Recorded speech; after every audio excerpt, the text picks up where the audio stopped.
And so it seems my glorious canvas of manga image thumbnails has come to an end, at least for now anyway. But I figured we were way past due talking about something to do with the Bleach anime on this channel. And so for my first video talking about the anime in quite some time, I wanted to discuss one of my absolute favourite aspects of the anime, the Zanpakuto Rebellion filler arc. Now, the Bleach anime has an awful lot of anime-only content, or filler, and it is very much a mixed bag. There are some story arcs that are incredibly good, so good in fact that some people would consider them, nearly canon quality material, and then there are some filler arcs that aren't quite so good. The Zanpakuto Rebellion arc firmly falls in the good camp, and I think most people would absolutely share that opinion. In fact, the Zanpakuto Rebellion arc was really exciting in that it was the first time in Bleach filler we were just blown away by what we were seeing, or at least I know I was anyway. I absolutely adored this arc when it first came out, and there are a number of contributing factors to that. And so in this video we're going to be taking a look at that filler arc, the Zanpakuto Rebellion, seeing how it played out, the new characters it introduced, and just looking at this filler arc overall. Before we begin, however, guys, if you haven't hit subscribe yet, make sure to do that now. Hit that button down below and you'll get Bleach content like this every single week, and I'd really appreciate the support. Also, give the video a thumbs up if you enjoyed it, because it really does help spread the exposure of the video out across YouTube so more people can see it. And if you want to take that support from me a little step further, we do now have a Patreon for the channel as well, where you can go and support me for as little as $1 a month, and I'd really appreciate that. And again, as always, a massive thank you goes out to everyone who has already become a patron so far. So, running from episode 230 to 255, and basically the entirety of the 13th season of the Bleach anime, the Zanpakuto Rebellion arc was a filler unlike any other, and as I mentioned earlier, the Bleach anime was no stranger to filler. I believe up until this point the two major filler arcs we'd had were the Bount arc and the Kasumi Oji arc. Now, the Bount arc for me, very quickly, I thought it was way too long and frankly too boring. Some of the new characters were quite interesting, but it didn't grab me quite like this arc and the Ray Guy one did later on. The Kasumi Oji arc, I actually remember kind of enjoying when it came out on a weekly basis. I didn't actually hate it. I think I have a slightly lower opinion of it now looking back than I did back in the day. But to be honest, Bleach could do no wrong as far as I was concerned back then. That being said, it's not all sunshine and roses as far as the Zanpakuto Rebellion arc is considered, for me at least anyway, and I want to initially talk about the context surrounding this arc and the way it was just dropped into the series very unceremoniously and at the worst possible time. Now, is there ever really an opportune moment to suddenly have a filler arc that breaks up the pace of the canon manga? Clearly not, but I mean, the Bleach anime was hot on the heels of the manga, particularly coming up to the end of the Arrancar arc. There were moments in Deicide where it could have only been a few chapters behind because they were animating single episode filler to intersperse in the final Aizen battle, essentially. I remember there was a filler episode, I think, about Hisagi and Matsumoto, I think, that literally took place during Deicide, and that was incredibly weird. And I believe also the Kasumi Oji arc just sort of randomly happens after Ichigo and Grimmjow's final major battle. This one is just as egregious. I remember I had been waiting and waiting to see the top 3 Espada, top 4 Espada if you include the perennial Ulquiorra fight, finally animated, and we sat through that laborious Fraction battle section, which admittedly was pretty cool in the anime. I especially love the Yamamoto Ion stuff, and of course the legendary Hisagi versus Findor battle. But we'd sat through all of that. The top 3 Espada were gearing up to fight. Their Reiatsu was like blasting into the sky. It was really, really hype. And then they dropped a filler arc. And I remember watching that weekly and just being like, no, like I couldn't believe it. I couldn't believe we were going to have to wait potentially another season, if not more, to finally see the parts of the manga I had been anticipating the most. And bear in mind, a season, roughly talking about 20 to 25 episodes or so, that's an awful lot of weeks to finally get back to the part you'd really been anticipating. Admittedly, they did do it in a kind of cool way. I really enjoyed the joke where basically Nell pulls Ichigo aside and she's like, look, due to an executive order from the producers, we can't do this fight yet. And Ulquiorra's like, if anyone needs me, I'll be in my trailer. That was kind of funny, and it did actually make the transition a little less annoying, but certainly I was so geared up to see that Ichigo versus Ulquiorra fight that I was disappointed. Luckily, what they had planned for us, however, was pretty special. So the premise of the Zanpakuto Rebellion arc is that a mysterious man called Muramasa appears in Seirete one evening and basically begins freeing the Zanpakuto spirits, or I should say, freeing the Zanpakuto spirits from the control of their masters in some act of revolution, turning Zanpakuto, who have their own free will and deserve to live free, against their masters in an all-out battle royale. And sure, I was reeling from the fact we weren't going to see the top 4 Espada fighting for a little while, but it definitely was made up for in the fact we suddenly got to see all of these Zanpakuto spirits, and their designs are incredible. You know, at this point, they are iconic, to the point where certain Zanpakuto spirits even ended up appearing in the manga, which honestly was just really, really cool. Seeing characters for the first time properly like Sode no Shirayuki, Hyorin, Maru, Senbon Sakura, Wabisuke, Kazushini, Hinako, Tobiyume, Gigetsuburi, it was incredible. So many fresh new designs, and I'll be honest with you, there's not a single one that fails among them as far as I'm concerned. There are some that I think are a little bit weird, like Hozuki Maru, for instance. It felt like they didn't quite know what to do for essentially just a long pole, and that's fair enough, so they basically just turned him into this burly sort of monster man, but, you know, that's fine. But there are some Zanpakuto that instantly became iconic. You know, Kazushini, the edgy teenager in me back in the day, absolutely loved this grinning devil with the scythes. I thought it was just an awesome design, and it still is pretty cool today. But character designs like Sode no Shirayuki were, like, truly sublime, and honestly, huge Thousand Year Blood War spoiler coming up. I think Sode no Shirayuki is quite clearly reflected in Rukia's Bankai Hakano Togame later on in the Thousand Year Blood War, and it's absolutely fair enough. She truly embodies this icy queen, this ice princess, and she looks absolutely wonderful. And characters like Hinako would go on to become so well known as well. Senbon Sakura, Hyorin Maru.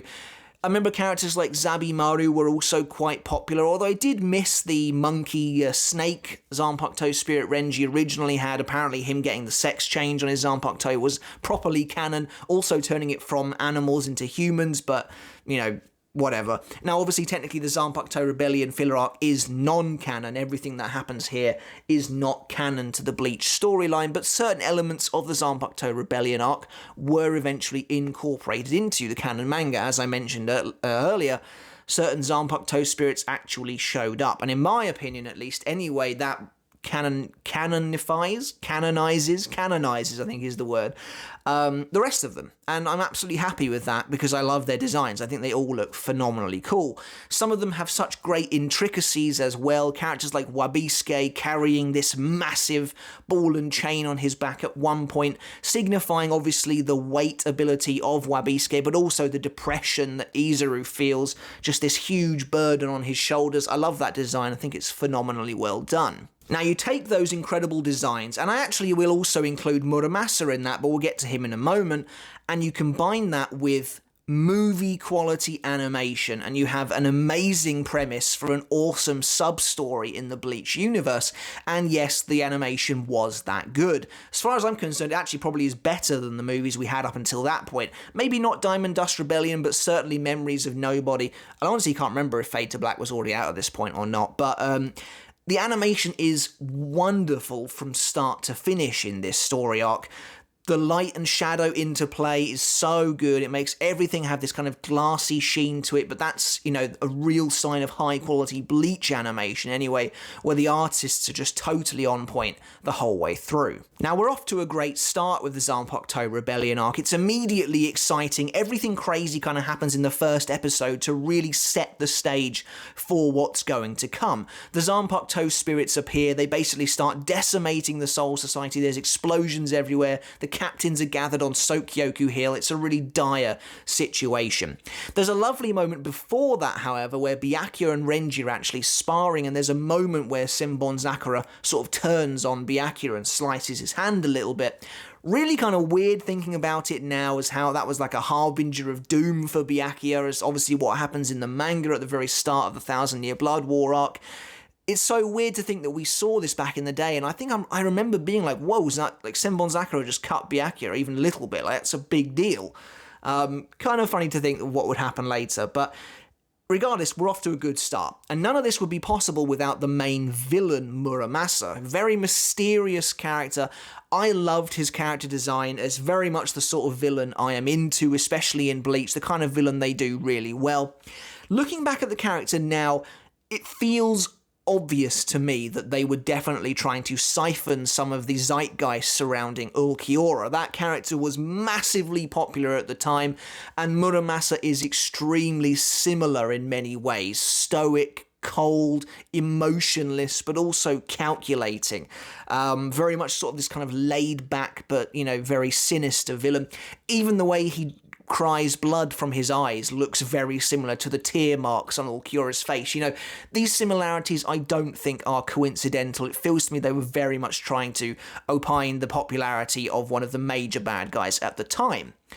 I didn't really mind it though, you know, again, like, I was a teenager at the time, and I think Muramasa does fulfill that sort of edgy teenager villain vibe, and I do still really like him. And I think I like, you know, even just the small details, like him having incredibly long fingernails, just adds to the whole creepy puppeteer vibe he's got going on. But there was good mystery surrounding Muramasa as well. We wouldn't find out for a couple of episodes yet that he was actually a Zanpakuto spirit too. Although I think it's something that many people probably kind of put two and two together. But he has this really kind of creepy ability to send these like invisible hands out to kind of take over a Zanpakuto's mind in some way. But he kind of ran the show for basically the majority of the Zanpakuto Rebellion arc, so the reception of that arc, a lot of that was going to be down to Muramasa and how well he did in that main villain role, and I think for the most part he did a really solid job. Now, that's not to say there weren't issues off the bat, and there were. There were already disappointments at the very start of this arc. Komamura, of course, is used as the guinea pig character. He is instantly wiped out by Tenken in the first episode and doesn't reawaken from his coma until basically the end of the arc, which, as a Komamura fan, I was like, this guy takes so many losses. Why have you just wiped him out immediately at the start of this arc? It makes him look so amateurish. He basically walks up to Tenken and he's like, you know, do as I say, why have you turned against me? And Tenken just wipes him out. So yeah, that was definitely a shame. I know why they did it. They basically did it to be like, you know, we need to establish the Zanpakuto as a credible threat. If I remember rightly, I think Chojuro is also given a really bad rap in this arc. Chojuro might even get it worse if I remember rightly. He sort of staggers onto the scene already half dead and then like collapses, and it's like, oh, okay. So that also kind of sucks, and you get some mystery though surrounding Yamamoto and his whereabouts. But despite a couple of those character-related disappointments, the Zanpakuto Rebellion arc really got off to a great start, and it mostly carried that momentum for at least the first half of the season, being helped along the way by, like I said, this great quality animation. The story itself, looking back, was actually quite simple. It was basically just a succession of consecutive battles between Shinigami and Zanpakuto Spirit, but like I said, the fan service was so good. People loved to see these Zanpakuto designs, which Kubo had so obviously had a hand in. They looked so good. And getting these really great fights was just wonderful to see, whether that was Shinigami versus their own Zanpakuto, like Hitsugaya versus Hyorin Maru, or characters like Ichigo versus Sodei no Shirayuki, that sort of thing. They were just really cool battles to be had, and it was great seeing the Zanpakuto spirits communicating with one another, being characters in their own right, as I think they really deserved to be. And of course, these characters absolutely hit a chord with the audience. They absolutely loved them all for the most part. Obviously, there are some Zanpakuto who will always be less popular. Gonryu, Maru, Gugetsu, for instance. There's only so much you can do for those guys, but certainly the most popular Zanpakuto were beloved, and there were some breakouts as well, like Kazushini. And even if the Zanpakuto Rebellion arc isn't canon, it still made us ask some really interesting questions, I think, of the relationship between a Shinigami and their Zanpakuto. You know, how many Shinigami actually do just use Zanpakuto as tools, how many don't treat them right, and if they had the chance, would the Zanpakuto break away, strive for independence, because maybe Zanpakuto do deserve to have free will, perhaps they do already. And actually, I think it did ask some really genuinely great questions of the Bleach lore and the Bleach universe. Remember, of course, the relationship between a Shinigami and a Zanpakuto is an integral part of the Bleach universe and story, even more so later on in the manga. So in many ways, this arc was ahead of the curve. And I quite like how prescient it is, and actually I do enjoy those questions being asked, even if they technically come from a falsified place, as we find out later on. Muramasa is essentially just brainwashing these Zanpakuto to turn against the Shinigami, rather than actually freeing them. They are being made to do his bidding, essentially, thanks to his power. And the Zanpakuto Rebellion arc, essentially, like I said, it's just a series of fights, but that doesn't mean there aren't any cool moments. There are some really good ones, actually. A couple of standouts. I remember during the Hitsugaya versus Hyorin Maru fight, Hyorin Maru actively just freezes a Shakaho blast in midair and holds it in his hand. That's really, really cool to see. Kenpachi arriving on the battlefield and one-shotting Wabisuke was also awesome. Just sort of turning... Wabisuke, I think, tries to hit him and Kenpachi just turns around and takes him out in a single move. Very Kenpachi-esque. But Byakuya is a character we need to talk about because he plays a pivotal and interesting role in this arc. So Byakuya seemingly betrays his Shinigami allies and turns against them to work with the Zanpakuto spirits. This is after sort of briefly clashing with Senbon Sakura, and you kind of realise that maybe something's going on here. Byakuya can't surely have turned evil. He obviously has a reason for what he's doing, but Muramasa allows him to join their ranks anyway. He proves his loyalty by basically destroying Sode no Shirayuki, which was a pretty kind of gut punch moment when you know how much Byakuya cares about Rukia. That obviously hurt him to do that. And really what's actually happening is Byakuya is leading this inside operation to go against Muramasa because he understands the truth of Muramasa, which is that he belongs to a specific Shinigami, which we will get into later on. But it's really cool that Byakuya plays such an active role in this arc to try and, in secret, undermine the main villain, to try and stop his ultimate goal, which Muramasa has claimed to be the liberation of Zanpakuto, but that's not quite accurate. He is working with an ulterior motive in the background, and Byakuya is kind of a huge part of that subplot, and I love the way it's done. I remember there being just immense mystery about Byakuya being enveloped by Senbon Sakura very early in the arc and disappearing into this building, just a massive explosion going on. We didn't know what had happened to him. Had he been taken out? Obviously, he wasn't going to be dead, but had he been, wiped out? What was actually going on here? And it was the last time many characters had seen him. And there's just a good layer of mystery in this arc in general. Clearly they thought we need a couple of additional plot threads to really make this more than just a succession of battles. Where's Yamamoto? That's a huge one. It's like, where's the location of the Captain Commander? What's going on there? Has something happened to him? Like I said, we saw Sasakibe right at the start of the arc as, again, like this herald of doom. Again, very similar to the Thousand Year Blood War arc, which is kind of interesting to think about. But the mystery was really effective.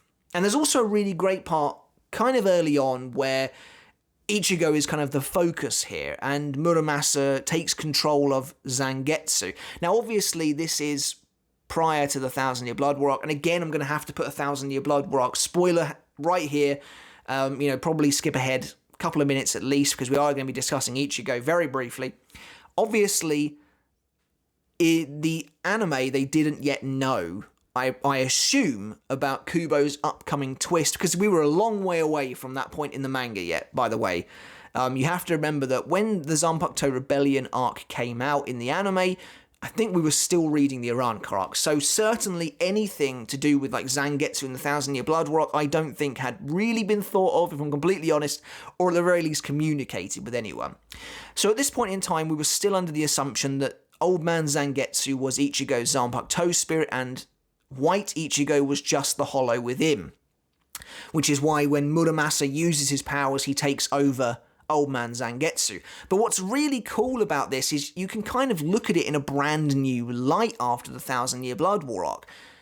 It doesn't really make any sense that the Old Man Zangetsu would be taken over by Muramasa, since he's not a Zanpakuto spirit, but it is cool that Muramasa has to fight White Ichigo, essentially, for total dominion of Ichigo's inner world, because White Ichigo is the real Zanpakuto. So I think that's really, really cool to see that, and it's a really good fight in Ichigo's inner world as well. But it is kind of funny going back and obviously having read the Thousand Year Blood War arc, Ichigo says things like, he kind of makes a pact with Hollow Ichigo, being like, you might be a hollow, but at least you're still a part of me, and, we have to get rid of this intruder. And it's really cool seeing, White Ichigo throwing Zangetsu like he does before, and basically just being all-round better with this Zanpakuto.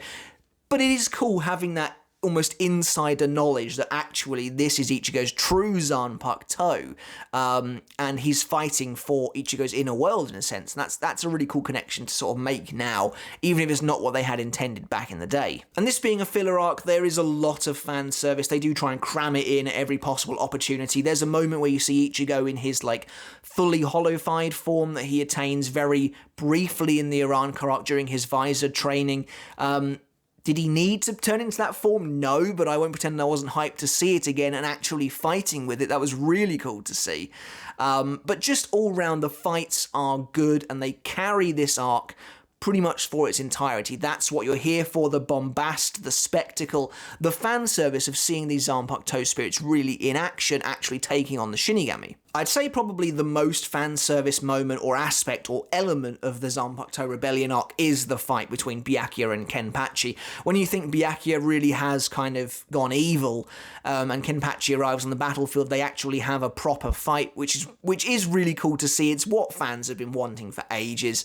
Kubo had kind of hinted towards it in the manga right towards the end of the Iran arc with all the Yami stuff. I did just make a video on that whole sort of thing as well, by the way, if you haven't seen that. But yeah, this was big fan service right here. We then kind of move on to the last third of the arc, because like I said, it really is just fighting up until now. We finally find Yamamoto. He's hiding under lockdown, essentially, in this huge green Kido pillar, protected by the Zanpakuto spirits of Sogyo no Kotowari, Katen Kyokotsu, and Minazuki. Minazuki in particular is a really cool one. It's this shady, sinister-looking Zanpakuto that's just a hood, like a hooded cloak that kind of resembles the big ray that she has, but I like to think as well that that inner darkness is supposed to kind of reflect the other side of Unohana as well. That's a really cool little touch. But the other two Zanpakuto spirits as well look awesome. Obviously, Katen Kyokotsu, again, Thousand Year Blood War spoilers. I think everyone watching this has probably read it, but she is the Zanpakuto spirit that later shows up in the manga itself. I remember seeing that when Kyoraku activates his Bankai and just thinking that's awesome. I love seeing her here. She looks great. I'm more than happy to accept her as his actual Zanpakuto spirit, and I'm more than happy to accept all of them as being canon, even if you don't really see any of the others. But there's a nice twist here where it turns out that Muramasa is actually just trying to get the power of Ryujin Jaka, which obviously makes a ton of sense. Yamamoto is hiding in this barrier of his own volition. He hasn't been trapped here. He is hiding here so that his Zanpakuto can't be used against them. And Ichigo, being the sort of brash, hot-headed guy he is, uses this massive attack against Muramasa. Muramasa redirects it at the barrier and is able to get the power of Ryujin Jaka by freeing Yamamoto. I remember, I was a fan of Muramasa, and it was so cool seeing his demeanor just change momentarily as his plan came to fruition. He looked really insane all of a sudden, and that was a great moment as well. And so I guess the final major component to discuss is the true secret major villain of the arc, who only really is revealed very late into the story. But you can tell the arc was really well thought out, I think, because his role in the story is obviously connected to the Byakuya subplot. That's the entire reason Byakuya turns against the Shinigami earlier on. And that's because Muramasa is actually the Zanpakuto of a once banished member of the Kuchiki family, Koga Kuchiki, who basically was this... I believe he married into the Kuchiki family. I don't think he was actually a Kuchiki from birth. I'm kind of just trying to remember all this now. But he is this incredibly powerful Shinigami, this ruthless Shinigami, who is just naturally monstrously strong. And Koga Kuchiki has this really kind of fascinating backstory where he's sort of accepted into the Kuchiki household, but not properly.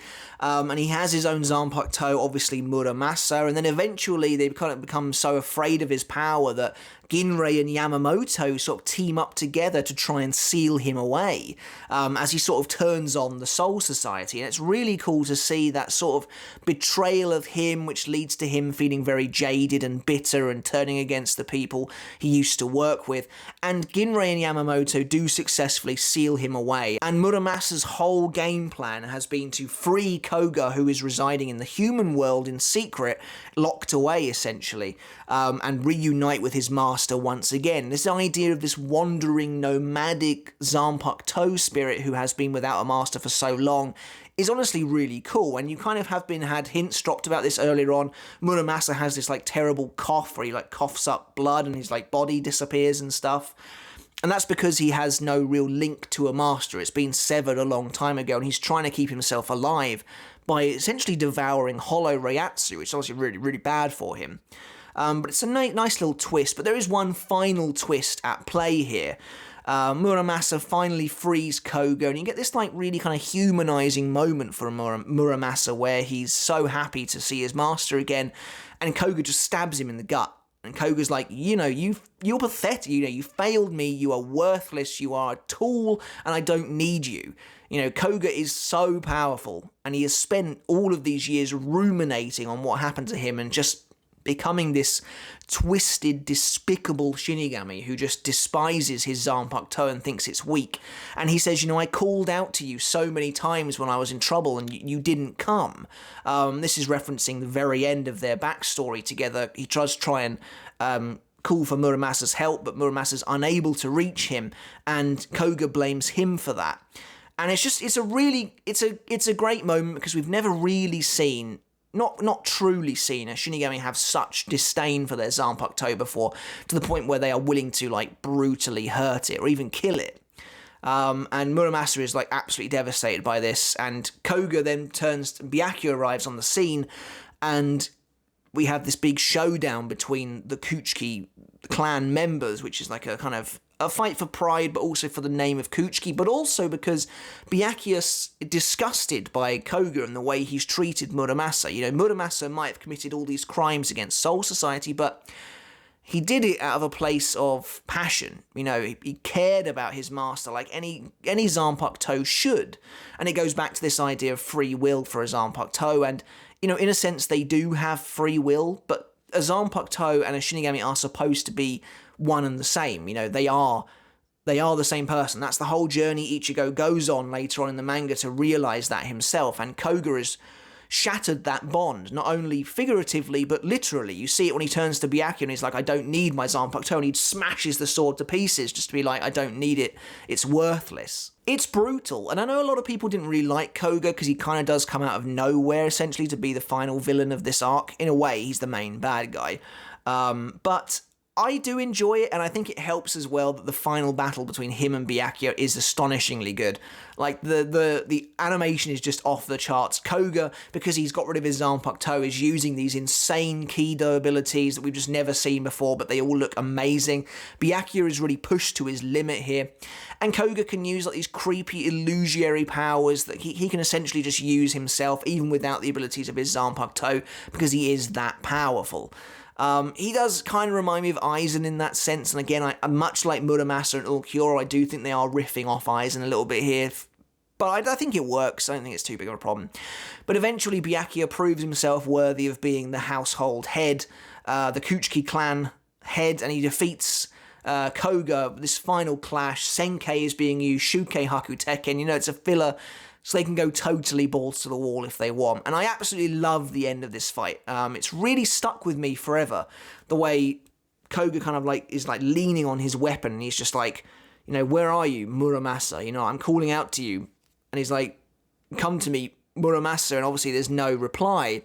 And this time there's no reply because he's severed that link. He's injured Muramasa, almost killed him. And he just says, Muramasa, and he just collapses into the water, and it's a really, really cool moment. I think it's an awesome moment for the characters, and actually, I think it's a great way to end the Zanpakuto Rebellion arc. Now, the arc's technically not over. Muramasa kind of loses his mind and turns into a weird hollow Zanpakuto hybrid because of all the Reiatsu he's been having from hollows, And we get this final, it feels like this is a final battle between Ichigo and Muramasa. They have a fight. It's a pretty regular fight. The animation is also starting to suffer at this point. It feels like they ran out of budget a little bit here, which is a shame. Because the faces are starting to look a bit weird, and we've come so far as well, and to get to this point and to it start look a bit rough is a shame. But I truly wouldn't be surprised if they spent all the money on the Koga Byakuya fight, because it really is that good. But eventually Ichigo defeats Muramasa. There's a moment of understanding between the two of them, which is really nice, and Ichigo kind of lets Muramasa rest. And yeah, it's a nice way to end the arc. I think the arc wraps up pretty well.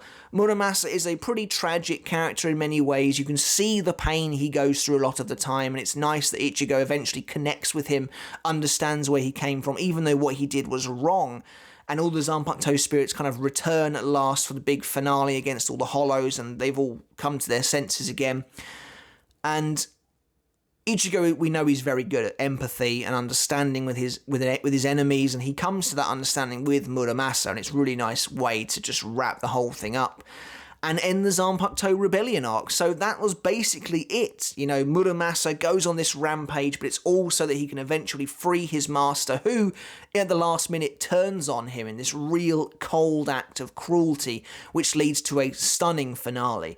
In many ways, I don't think you really needed the Ichigo versus Muramasa fight, but it feels like they felt they couldn't end the Bleach filler arc without an Ichigo battle. But I think the Byakuya Koga fight is more than sufficient. But that's basically it for the Zanpakuto Rebellion filler arc, guys. Let me know in the comments below what you thought of this filler arc. Is it your favourite in the series? Like I said, I know a lot of people love the Ray Guy arc as well, which I do too. But I do think this one really stands out to me. I absolutely love it. And the opening and ending for this arc is really nice as well. Opening 11, I believe it is, Muramasa, I think it's called. It's really, really nice opening. There's a lot of jazzy colours and just really cool imagery being used. And I also really love one of the endings as well. I can't remember what the number is now. I feel like I want to say like ending number 20 or something like that. I could be completely wrong. 21 perhaps, but I really love them. I love everything about this arc. I think it comes together really well. It maybe gets a tiny bit long in the tooth towards the end. It gets a little self-indulgent, but I think it does end where it needs to. Unfortunately, because they still were too close to the manga, this arc is then immediately followed up by the Beast Sword arc, or the Toju mini arc, and that is just bad. That is really bad. It's kind of like a follow-on from the Zanpakuto Rebellion arc. It's not really the same thing, so we're not really going to discuss it here, but it's not great. But they needed more episodes, so I'm glad they ended the Zanpakuto Rebellion arc when they did. But yeah, like I said, that's it for this video on this filler arc. It truly was very influential overall. People loved the Zanpakuto designs, myself included, and they went on to just be a staple part of the Bleach universe from here on out, even appearing, like I said, in the canon manga. So I think the influence of this filler arc really can't be understated. Let me know in the comments below, guys, if you enjoyed this filler arc. Which one of the Zanpakuto spirits is your favourite? I'd love to hear that as well. Do let me know in the comments below. But until next time, guys, I'll catch you later, and I'll see you then.